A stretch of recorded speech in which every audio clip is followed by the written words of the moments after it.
Hi friends, in this video I'm going to talk about the basics of Java 8 streams. Basically, Java 8 streams lets you process the data in an expressive way, and it also helps you to leverage multi-core architectures without you writing a single line of multi-threaded code, because the library takes care of utilizing the multi-core architecture, because nowadays the computers are coming with multi-core architecture and library takes the complete responsibility to utilize that. The second point is like the Java 8 stream does not store any elements. It just take the source, manipulate or apply some operations on that, and it's like it goes through a pipeline of operations. It does not store the elements, and also it does not modify the source. So you have a source like for example a set of employees, and it produces a string, applies some logic, again it produces a new string. So it does not modify the source, it does not store elements. And streams are lazy. It's like it evaluates the code only when it's required. As I already told you, it's more expressive. Streams are more expressive. Look at this small piece of code. So I have a set of employees, a list of employees. I want the junior employees. So employees, I get a stream out of these employees, then I filter whose role is equal to junior engineer and collect to a list. So it's like very expressive, and with few lines of code you can achieve this operation. And stream also encourages less mutability. That means you don't have to have multiple variable assignments. So whenever you introduce a variable, you should be very careful, because you might have side effects whenever you have multiple variables. And there are different types of streams like sequential and parallel. Look at this two piece of code. Like first is stream, filter it, get a stream from this list, filter it and collect it. This is an example for sequential. Whereas parallel, it's like, so I get an employee list, I want to filter only the junior engineers and collect it. Say for example here you have 100 employees. Okay, so now when you do in a parallel way, what happens, like this 100 employees will be chunked into a different chunked into a size. Okay, then filtered parallelly, then collected at the end of this operation. Okay, so it's like you're going to internally, it uses thread to do that operation. Okay, and for sure this will be faster than this piece of code, because it uses internally multiple threads with multiple chunks of items within this list. And the last point is like the element of a stream are only visited once during the life of a stream. It's like, look at this piece of code. So we have a list. I got a stream out of this list. I just try to map. I just try to get a name of this employee and trying to print it out. Okay.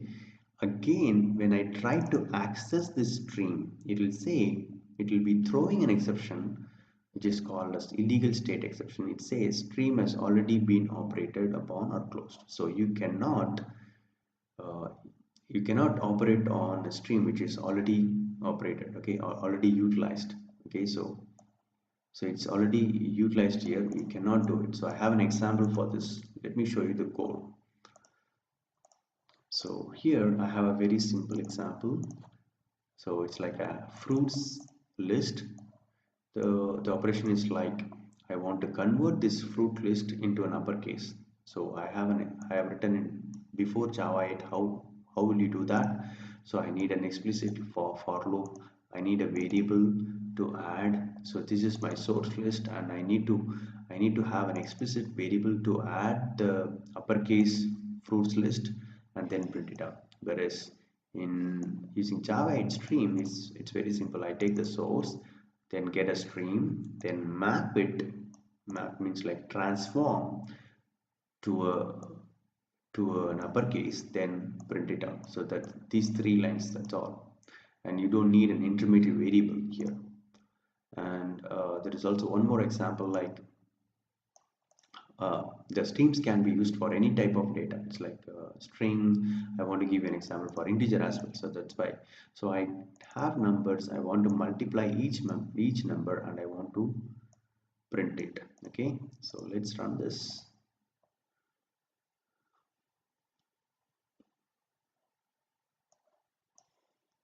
So I took the source fruit list and I converted into uppercase. Okay, so let's see, I have given one more example for using objects.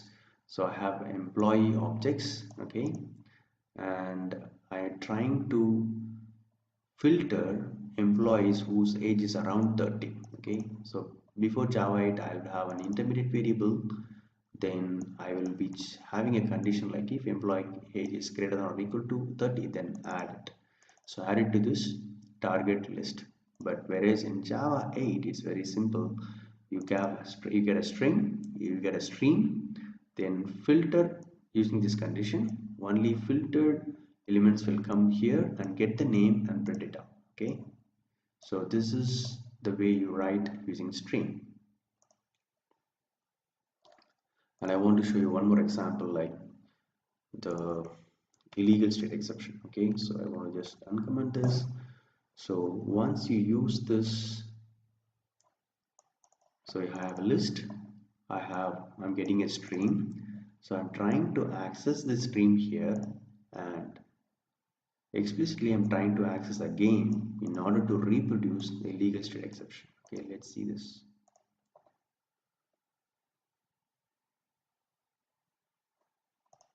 So you can see here illegal state exception, because stream has already been operated upon. So here line number 57, it has already been operated. Okay, that's why it's throwing this error.